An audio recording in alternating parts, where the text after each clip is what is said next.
সবাইকে স্বাগত নতুন একটি ভিডিওতে। আজকে আলোচনা করব ক্লাস 12 এর ইতিহাস বিষয়ের উপর গুরুত্বপূর্ণ এসিকিউ নিয়ে আজকের ভিডিও। সকলে শেষ পর্যন্ত দেখবে। চ্যানেলে নতুন হয়ে তাহলে চ্যানেলটিকে অবশ্যই সাবস্ক্রাইব করে রাখবে। দ্বিতীয় বিশ্বযুদ্ধের সময় জাপানের প্রধানমন্ত্রী কে ছিলেন? হিদেকি তোজো। পরবর্তী 2 দাগের প্রশ্ন, ক্যাবিনেট মিশন কেন ভারতে আসে? ভারতের স্বাধীনতা ও ক্ষমতা হস্তান্তর সম্পর্কে বিভিন্ন রাজনৈতিক দল ও ব্যক্তির সঙ্গে আলোচনার জন্য 1946 খ্রিস্টাব্দে তিনি ভারতবর্ষে আসেন। কোন জাহাজে নৌবিদ্রোহ শুরু হয়? খুব গুরুত্বপূর্ণ প্রশ্ন। বোম্বাই বন্দরে নোঙররত নৌ প্রশিক্ষণ জাহাজ তলোয়ারে 1946 খ্রিস্টাব্দের 8ই ফেব্রুয়ারি নৌবিদ্রোহ শুরু হয়। তাম্রলিপ্ত জাতীয় সরকারের সর্বাধিনায়ক কে ছিলেন?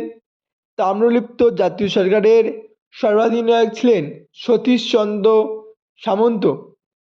এইচএসে 18, 16, 19 এসছে।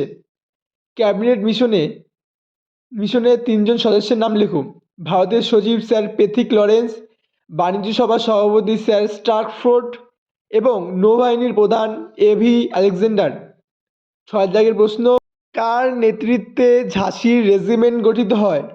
ঝাঁসির রানী ব্রিগেড এর নেতৃত্বে গঠিত হয়। উত্তর ভিয়েতনামের কমিউনিস্ট বাহিনী কী নামে পরিচিত? উত্তর ভিয়েতনামের কমিউনিস্ট বাহিনী ভিয়েত মিন নামে পরিচিত। এইচএসে বিগত সালে এসছে, পর্যন্ত খুবই গুরুত্বপূর্ণ।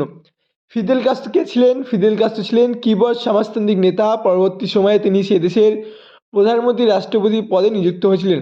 এইচএসে 15 সালে 17 সালে 19 সালে এসছে। সংসদ নমুনা প্রশ্নপত্র 2024-এর জন্য খুব গুরুত্বপূর্ণ কোশ্চেন এবার আসবে। বুলগারিন কে ছিলেন? বুলগারিন ছিলেন সোভিয়েত রাশিয়ার প্রতিরক্ষা মন্ত্রী। এইচএসে 17 ও 20-তে এসছে, এবার জন্য খুবই গুরুত্বপূর্ণ।